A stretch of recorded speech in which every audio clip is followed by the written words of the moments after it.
Hey everybody, welcome back to Press Pause. Aurora and I are very excited to get into today's topic. We're going to be talking about the Harry Potter franchise. Now, I don't know if everybody considers Fantastic Beasts to be a part of the Harry Potter franchise, especially with how some of the films have been doing, but we are going to touch on that and talk about Secrets of Dumbledore, which is very controversial. Now, before we go ahead and jump into that, we will mention again that Aurora is the 4-year-old dachshund. That's the intro video of the channel. She is the editor, and she will do blurbs and things like that. I hope you guys enjoy her humor throughout the video. Also, we are official travel agents. We are free travel agent service, specialize in Disney, Universal, Royal Caribbean, Carnival Cruise Line, Sandals Resort, SeaWorld, yeah, plenty of different things. So feel free to reach out to us. We'd love to help you book your next set of magical memories with us, especially if you want to go see the Harry Potter world down in Orlando or in California. We'd love to help take care of that for you guys. So yeah, we will go ahead and jump into it now. Like we said, we're going to be talking about the Harry Potter franchise. Super excited to talk about this, but we are going to not talk directly about Harry Potter, but talk about the Fantastic Beasts series.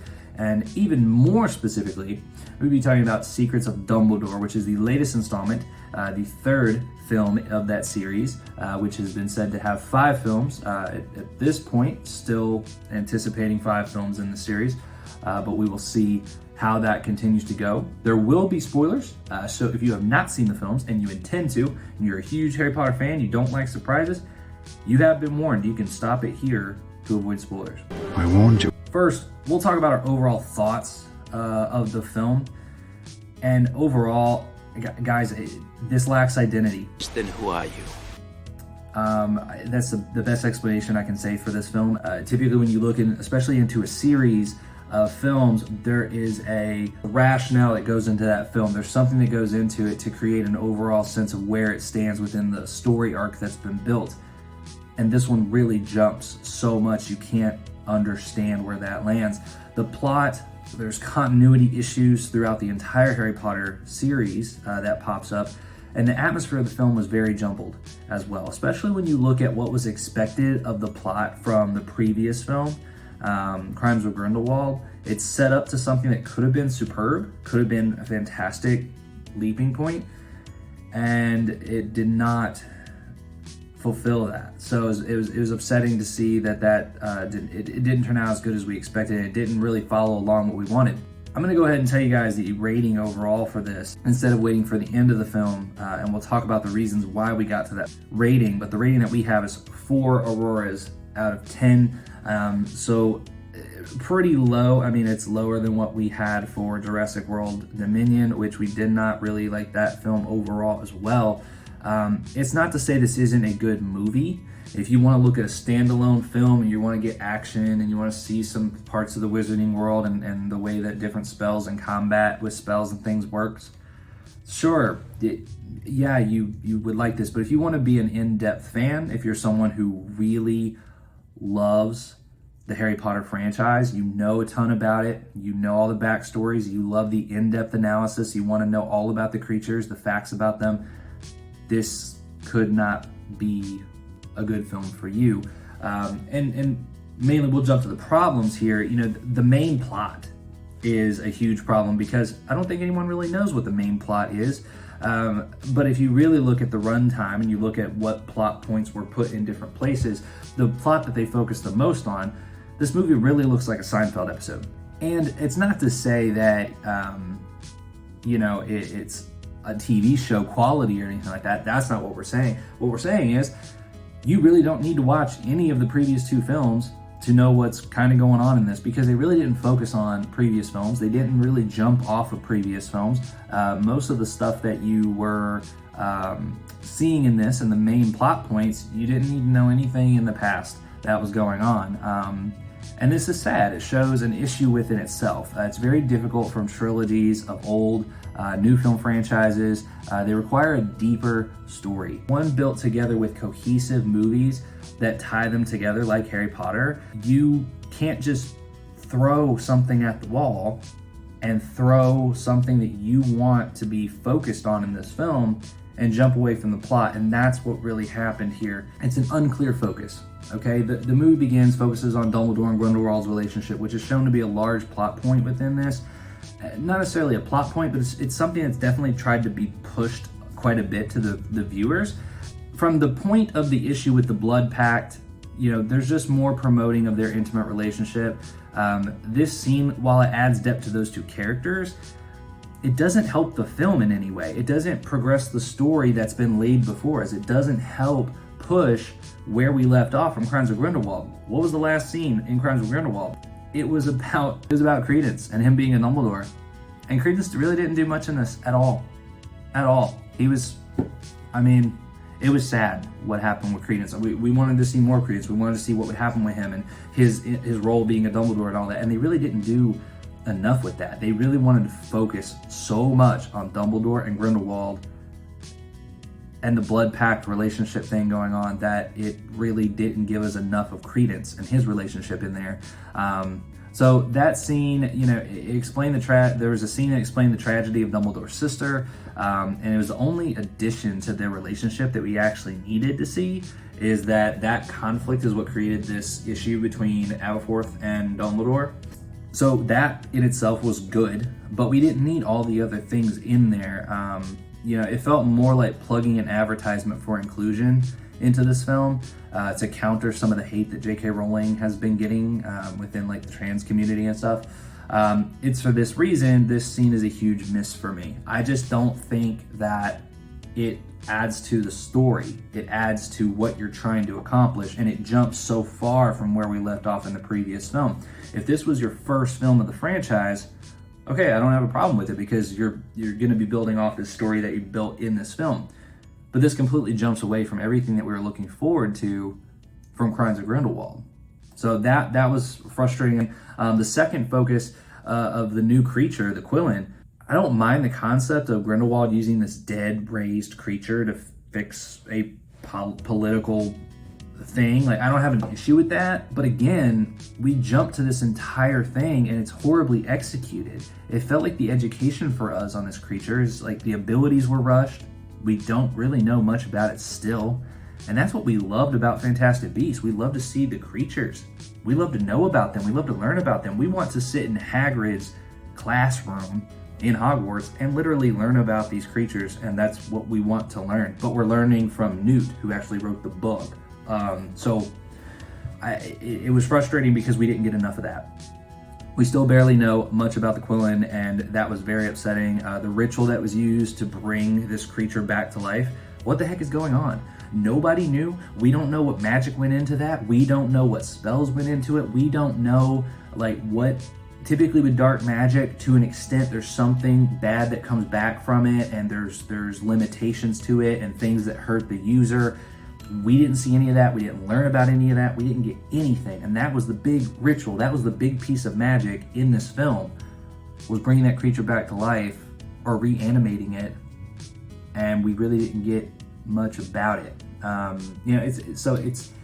If you did less about pushing so much time on this political ad, not political ad, but like a social ad and inclusion ad on Dumbledore and Grindelwald's relationship together, you would have been able to give us more of what we had enjoyed about the films previously, which is learning more about these animals and these creatures. So again, it's not that the scene is something that it's wrong to have it in the film, it's just misplaced. It goes away from what we're expecting of this franchise, and jumps away from everything that we were set up for from the previous one. So it's frustrating. It's just a miss.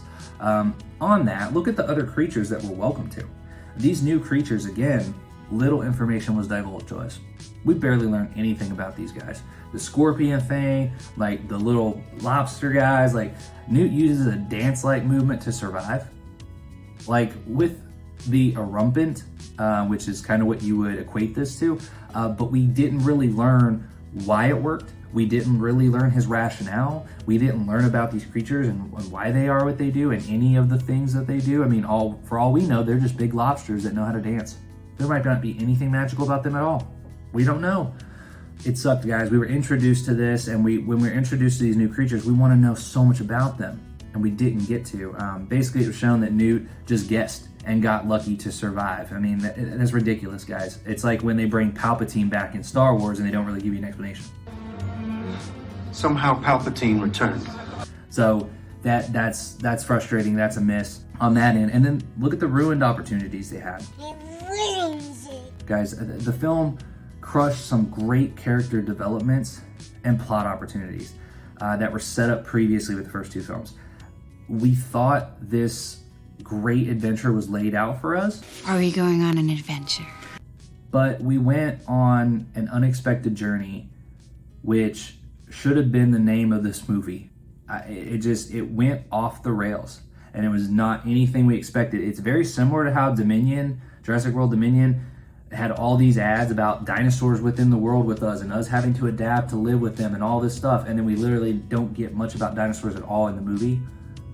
It's kind of like that. It's like a bait and switch. Everything that we got open to was pulled away. Previously laid arcs with the Obscurus and Credence continues to have issues with us not seeing and knowing enough about that as a problematic standpoint because of Grindelwald being a threat. Yeah, I don't know. Langdon Shaw from the first film, second film, using Kowalski, or that was actually the first film, sorry. So he used Kowalski's thoughts of a good memory, and that his good memories was what allowed him to remember that. Well, Langdon Shaw, he had good memories of this because he was shown to be right about these things to his dad, and he was shown to be right. He was happy about seeing this stuff, so he should have kept his memory too. I mean, am I not getting that right? I mean, maybe I'm misremembering something. I might need to remember all for that.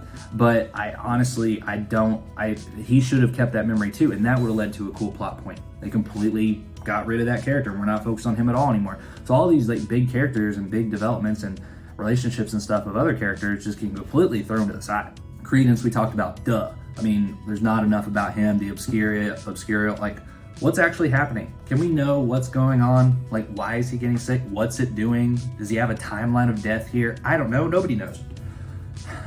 And then Nagini, what the heck? You introduce this and then just pull it away from us. You introduce this amazing character that everybody wants to know about. Everybody's excited. You just pull it away. It's like, oh, here's a piece of candy. Nope, can't have it. You allow your tech and your actions to overshadow the story, guys. I mean, it's simple yet clever enchantments of the everyday wizarding world that we fell in love with. That's what we really enjoy. That's what we love to see. Realistically, we're all the opposite of Arthur Weasley. Tell me, what exactly is the function of a rubber duck? This dynamic is lost tremendously in the film. We want to know about the wizarding world. We are the Arthur Weasleys of Muggles, and we want to know about the wizarding world and what the function of everything is and how this stuff works. We didn't get to see any of that. There's no whimsy. There's no joyful, innocent, magical stuff going on within their world that we're learning about in this. We're not. It's just too much of a James Bond type of movie. The creatures we discussed before and the lack of understanding them is perfect showing of this. You can't go from action scene to action scene with no build-up or understanding of the world in between that you're living within. And that's what this set up for. Even Lord of the Rings, which had plenty of war and action scenes, spends its time on the whimsy in between and explaining it and showing us animals and creatures and the magic and stuff of this world and explaining it to us. We didn't get any of that. All we see is just duels, like fights back and forth between wizards, action scenes. Like, this felt more like a spy movie than it did a Harry Potter film. It really did. Lastly, you neglect the rules that you set up. You set up these rules, J.K. Rowling.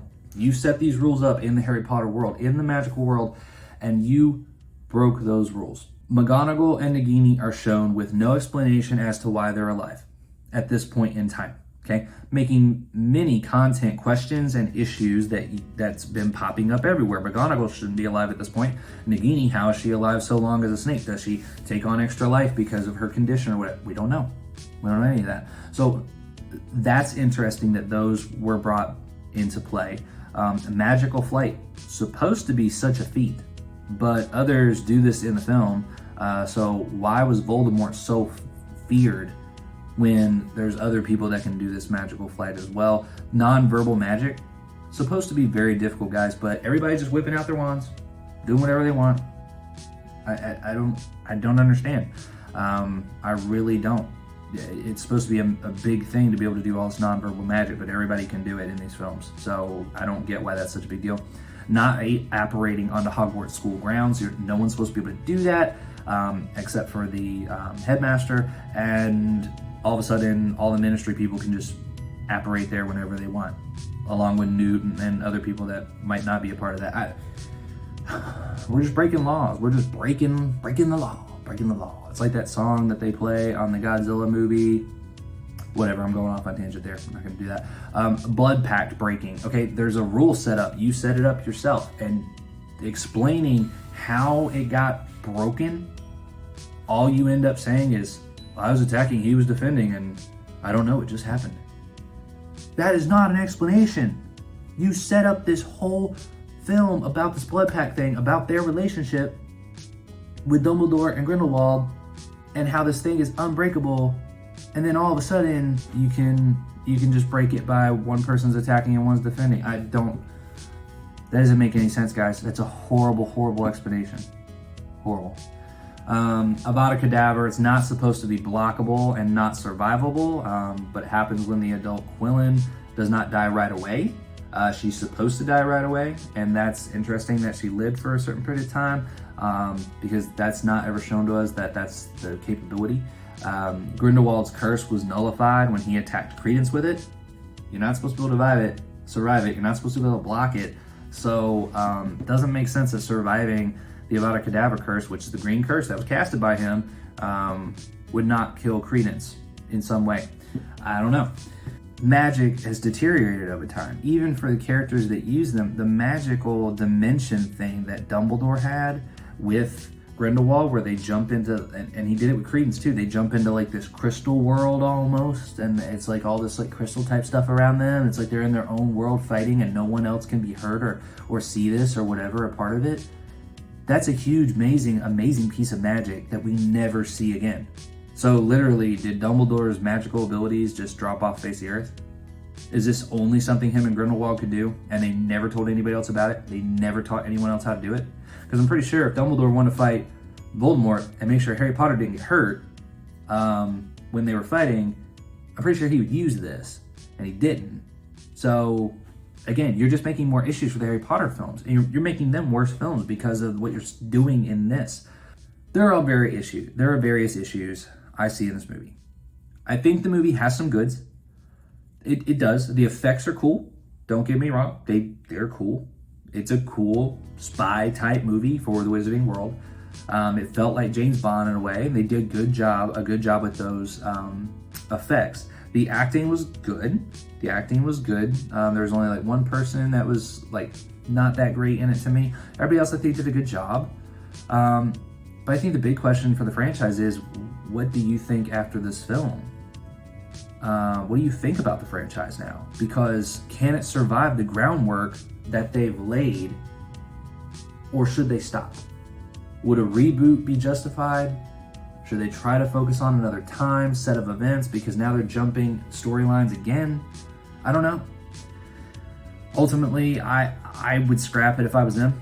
I wouldn't make the other two films. We love content, we really do, but if it's for the sake of content that completely ruins the rules and the mysticism and the things that are set up in this franchise the way it was done, honestly, I would wait and do a reboot at some point, because that first film was great. Second film, not amazing, but it was good.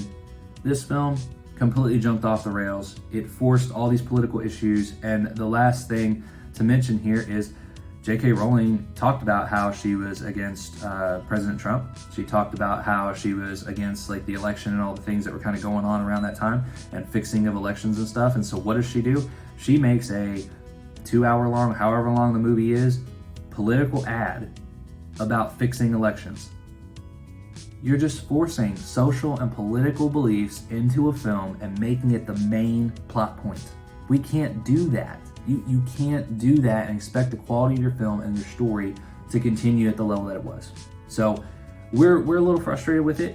We thought it could have been so much better. We were very excited for it, and ultimately It didn't hit the key points that we wanted to see. It didn't focus on the storyline and plot that we wanted. It didn't give us enough information about the magical world. It didn't teach us new things. It didn't show us new creatures that actually we learned about. So it wasn't that great. Like I said again, like I said before, 4 Auroras on this out of 10.